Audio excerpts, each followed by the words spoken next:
Hey there, CINEMASTER fans. Hope you're ready for some movie magic. Let's dive right in. The movie Eden Lake begins with the story of Jenny, who is a teacher at an elementary school. She starts saying goodbye to her students. Then Jenny goes out to meet her boyfriend Steve, who is waiting for her in the car. He has prepared an engagement ring and is very happy because he is planning to propose to her. After Jenny gets in the car, he takes her on a trip to Eden Lake. But Jenny tells him that her friend's boyfriend took her on a trip to Paris, while he is taking her to a lake that is basically a stone quarry. Steve tells her that this lake was flooded, but the place is quiet and beautiful, and that they should go because this is their last chance to see it before construction starts. There, at night, when they arrive, suddenly a group of young people riding bicycles block their way. They almost cause an accident. Afterwards, Jenny and Steve go to a restaurant and are shocked by how badly the locals treat them. Then they spend one night at a hotel, but the noise takes away any pleasure from their stay. The next day, Steve takes Jenny to the lake in their car. They enter the forest, get out of the car,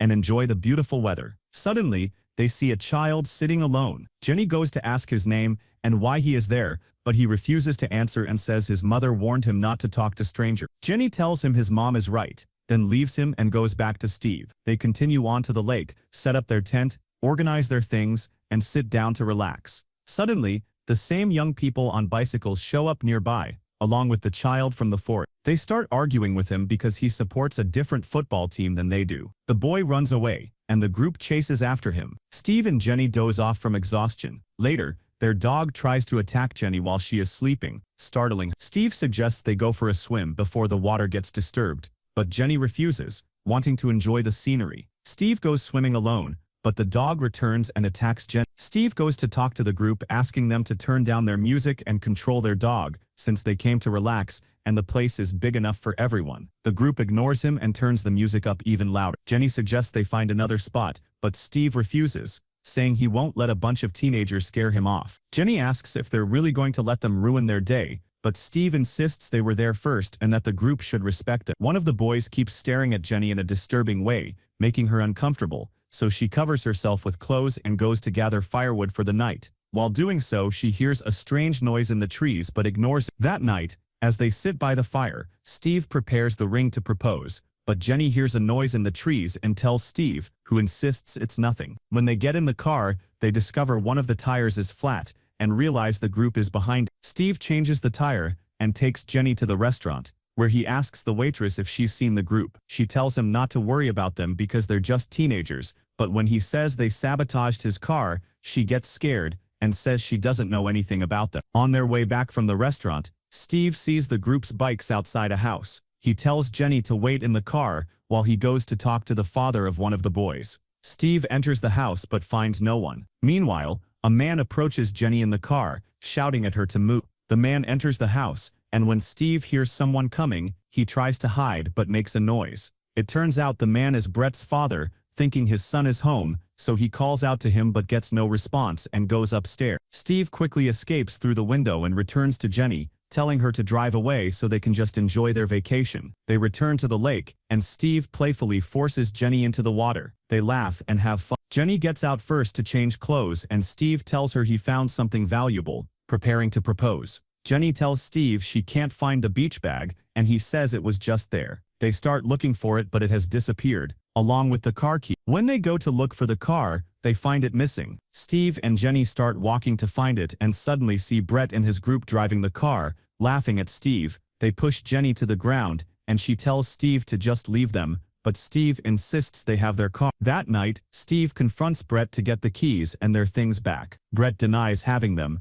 but Steve recognizes his own sunglasses on Brett. Brett says they used to be Steve's, but now they're his. Steve and Brett fight. One of Brett's friends, Mark, tries to hit Steve with a weapon, but Steve grabs it and accidentally stabs their dog, who dies. Steve apologizes and asks Brett for the car keys so he can take the dog to a vet, but Brett refuses and gets angry. Steve quickly grabs the keys, takes Jenny, and they rush to the car. He starts the car and tries to drive away, but it gets stuck in the mud. Brett and his group take advantage of this and start throwing stones at the car. Steve manages to get the car moving at the last second and drives off quickly, but suddenly crashes into a tree and is injured. He gives Jenny his phone and tells her to get out and call the police. Jenny takes the phone and hides in the forest. The next day, she returns to the car, but doesn't find Steve. She follows a trail of blood and suddenly sees Brett and his group tying up Steve with her phone. Brett asks his friend Mark to stab Steve, but Mark says he has his own weapon. Brett, who is the youngest and seems scared,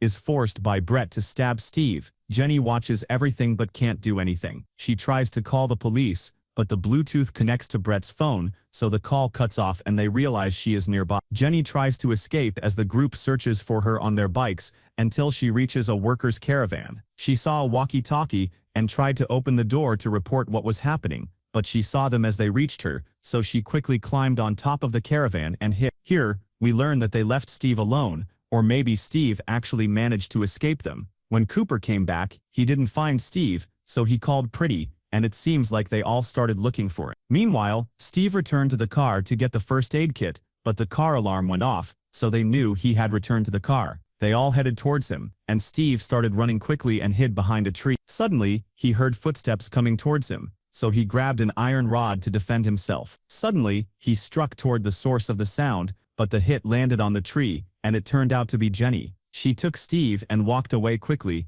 and they hid in an abandoned cabin. Here, Jenny tried to calm Steve and told him she would treat his wounds. She tried to make him drink some water, but he told her, "I'm going to keep bleeding until I die." Jenny asked him to stay strong for her sake and that they would get out of there safely. Steve took out a ring and told her he had spoken to her parents and officially asked for her hand in marriage and had even chosen the honeymoon destination. Jenny told him he had to fight so they could get out together and get married. Suddenly, they heard the sound of bicycles approaching. Jenny took Steve, got him out of the cabin, and hid him in the water. After the boys left, she took the sword and hid it among the trees, covering it with leaves from the ground. She put on the ring and told him he had to fight because she was now his wife, and he had to be ready for their wedding, and she was going to get help and come back. She ran through the forest until she saw large power towers, so she knew she was close. She kept running, but a large piece of glass got stuck in her foot, and she started crying loudly from the pain. Pretty and his gang heard her and went toward the sound. She was trying to get the glass out of her foot but couldn't. Suddenly,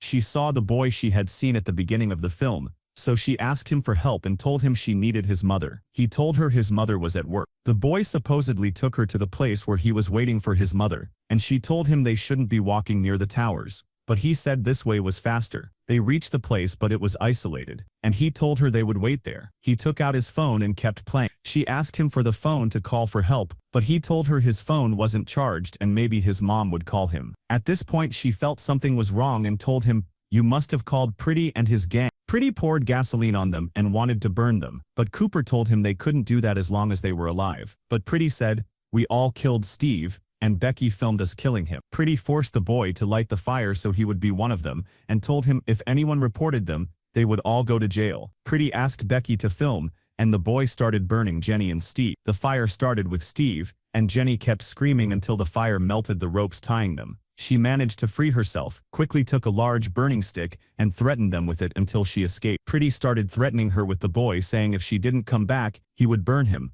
but she ignored him and kept running until she saw the fire burning him. On the way, she found a map of the place, broke the glass, took the map, and started writing a note, saying that Pretty and his gang were the ones who killed her and Steve. Then Jenny heard Pretty's voice coming toward her. After that, she found a dumpster and hid it. Cooper told Pretty that she had the map and would surely be able to escape easily, but Pretty said she wouldn't escape that easily. He tore up the note she wrote. After they left, she took a large piece of glass to defend herself. She looked at herself in the mirror, and Ricky came to help her, but she killed him quickly. After that, she managed to find her way to the road and saw a car coming toward her. She stopped it and asked for help, telling the man that people were chasing her and her husband had been killed. The man told her he just needed to pick up his brother Ricky and then they would go, as he was very late. When she heard that, she was shocked because she was the one who killed his brother. She asked him to take a different route, but he told her he would pick up his brother first, then they would leave, and she was safe with him and shouldn't worry. He got out to look for his brother,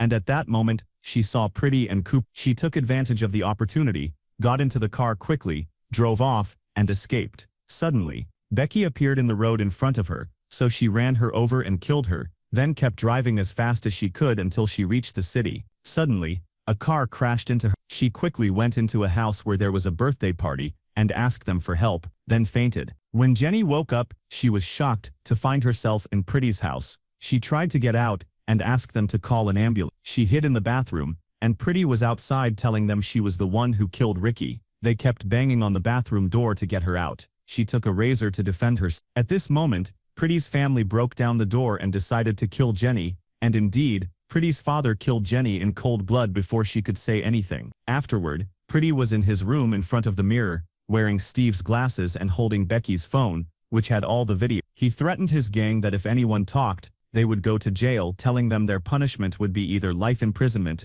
or execution, so they should keep it a secret and not tell anyone. They all agreed and went their separate ways. And here is where the film ends. If you liked the video, subscribe to the channel and activate the notification button so you never miss an updates.